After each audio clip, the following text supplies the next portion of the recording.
Mais adiante ele vai dizer que ele está sendo, a boca dele é a boca de Deus, que está sendo usada por Deus para ensinar a palavra para as pessoas. Só que muito do que ele vai falar, mas muito mesmo, não tem nada a ver com a Bíblia. A Bíblia não ensina nada daquilo. É as minhocas que estão na cabeça dessa gente, tá? Eles vão pôr para fora essas minhocas. Não tem nada de ensino bíblico aí. Não existe isso. O ensino bíblico é rejeitado. É rejeitado. Não podemos examinar e estudar a Bíblia. Não podemos estudar a Bíblia. E estudar e examinar é a mesma coisa. Não podemos fazer. E a ignorância do que ensina a palavra de Deus é a origem de todos esses erros. Aqui em Moçambique, em todo o continente africano,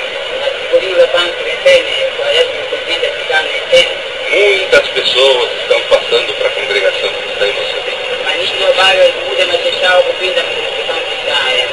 Entre outubro e mês de novembro, foram batizadas 3.202 pessoas.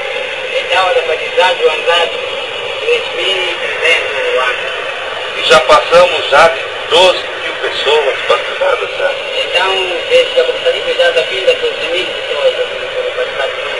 Todos agora são da congregação cristã.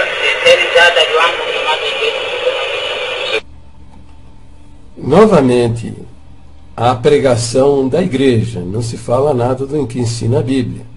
A exaltação da denominação Congregação Cristã do Brasil, né?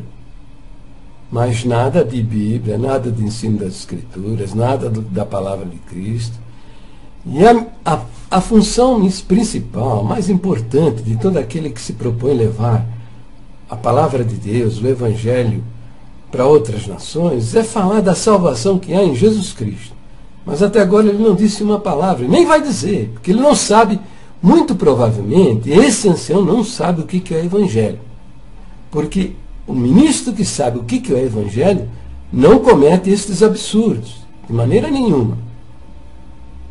Eles vão aprender a cantar hinos, vão aprender o que está escrito na Bíblia. Os outros jovens vão aprender a cantar hinos com jovens. Uma coisa é importante. Bom, aqui ele vai falar absurdos, na minha visão, na minha maneira de entender. Tá? Vai falar grandes absurdos. Tá? Grandes absurdos pela sua falta de noção, por não saber o que é o Evangelho. Tá? O homem que passa para a congregação cristã será uma pessoa diferente. O homem só pode ser marido de uma mulher só. A mulher pode ser esposa de um homem só. O moço só pode conhecer a outra moça quando se casa. E é coisa muito séria. Nós estamos indo para o céu. Então é o seguinte, em toda a África, em Moçambique também, são milhares de nações indígenas, todas elas praticando a poligamia. Quer dizer, o homem tem lá várias mulheres, várias esposas, né? Isso não é pecaminoso, isso é cultural, isso é cultural. Lá no Velho Testamento, tá? Os homens de Deus lá do Velho Testamento, todos eles tiveram várias mulheres. Abraão teve várias mulheres, Isaac, Jacó, né? Davi, o rei Davi, todos eles várias mulheres. Teve até o campeão, que foi Salomão, eram milhares de mulheres. Entendeu? E isso era suportado, não era considerado pecado. Jesus não censurou de modo algum. Nos dias de Jesus Cristo, Jesus se encontrou com muitos homens que tinham várias mulheres. Não é mencionado no Novo Testamento, porque ele não censurou isso. Não censurou isso. Né? A igreja do Novo Testamento, os apóstolos ensinaram que para a liderança da igreja, para diácono, para bispo, fossem escolhidos homens casados com uma só mulher. Olha aí o ensinamento, está vendo? As instruções de Paulo para escolher as pessoas que iriam exercer a liderança dentro de uma comunidade cristã. Isso aí, ó, maridos de uma só mulher, entendeu?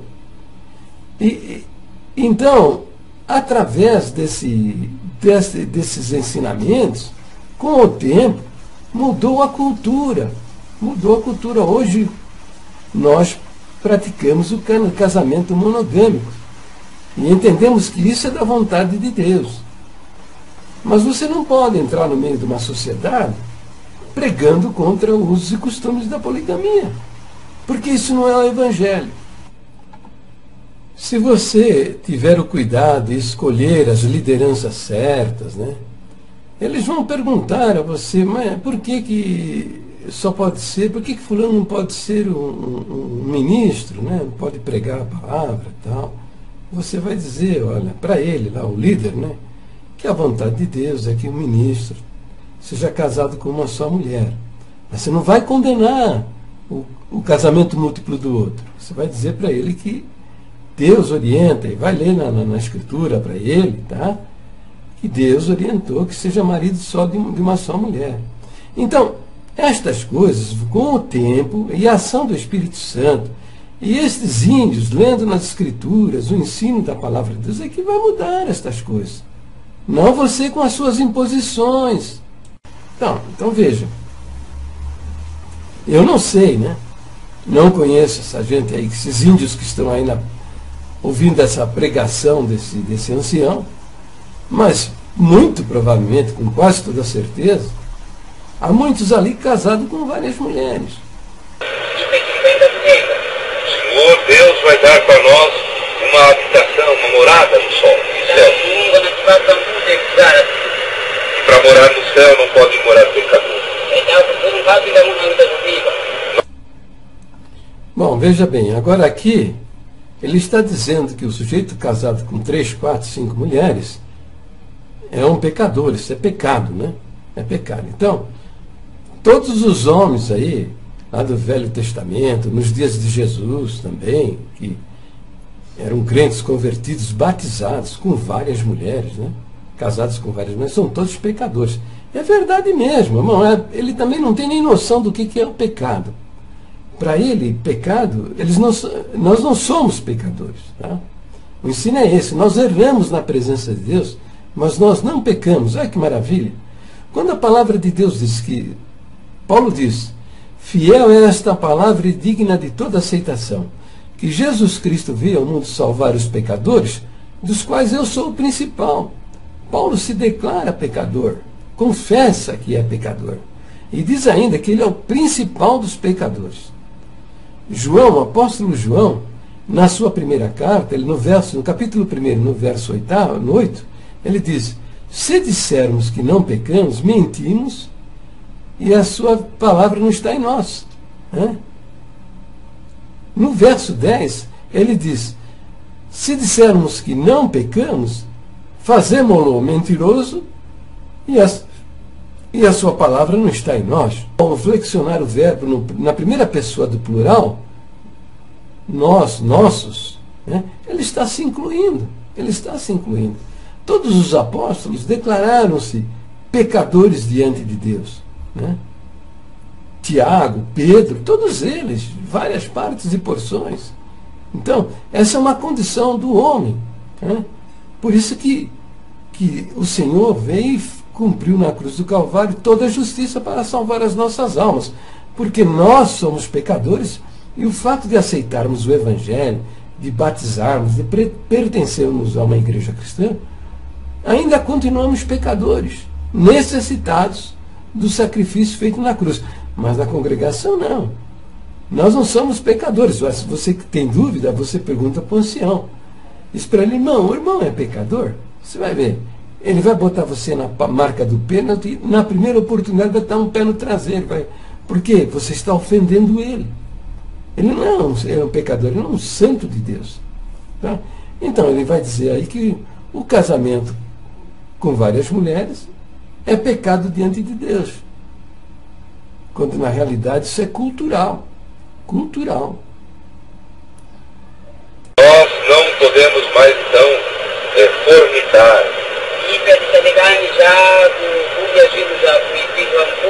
Nós não podemos enganar a esposa e ter outra mulher. Nós não podemos praticar o adultério.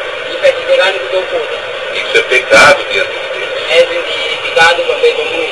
E se a proposta desse ancião for aceita, o que vai acontecer? Vai acontecer o quê? Vai desagregar a família, vai atirar mulheres na prostituição, mulheres revoltadas com o que aconteceu na vida delas, vai fazer divisão, contenda, vai levar essas mulheres a se envolver com outros homens, praticando o adultério. Essas crianças, não há a pessoa melhor para cuidar de um filho do que o próprio pai. O cara não é filho dele, sabe lá como é que ele vai tratar essas crianças. As crianças não vão ter a presença do pai, vão virar marginais, ficar marginalizados. É isso que ele vai fazer, vai gerar com essa pregação. Ele vai eleger uma e as demais? As demais vão ser desprezadas, né? E vão ficar revoltadas com isso, né? Então, isso não é da vontade de Deus, que desagregar a família, né? Essas crianças vão ficar sem a presença e a orientação do seu pai. Isso não é do agrado de Deus, né? O que deve fazer um missionário entrando numa sociedade como essa? Deve pregar o Evangelho, tá? Pregar o Evangelho e traduzir, aprender a língua das pessoas, traduzir, organizar o dicionário, a gramática, traduzir as cartas do Novo Testamento para essa linguagem, a linguagem deles, ensiná-los a ler e escrever em suas próprias línguas, e vão aparecer as pessoas convertidas. Estas pessoas que são casadas com uma só mulher, tá? É que devem ser colocadas na liderança da comunidade. E cuidado para não se meter nos usos e costumes deles. Que o tempo, a ação do Espírito Santo e o tempo é que vão mudar estas coisas. Não com a nossa imposição, levando a nossa cultura de cidadão brasileiro, morando aqui numa grande capital aqui no Brasil, São Paulo, Belo Horizonte, em Cuiabá, Salvador, impondo a nossa cultura no meio dessas nações. E não comemos sangue. E sangue é a alma do animal.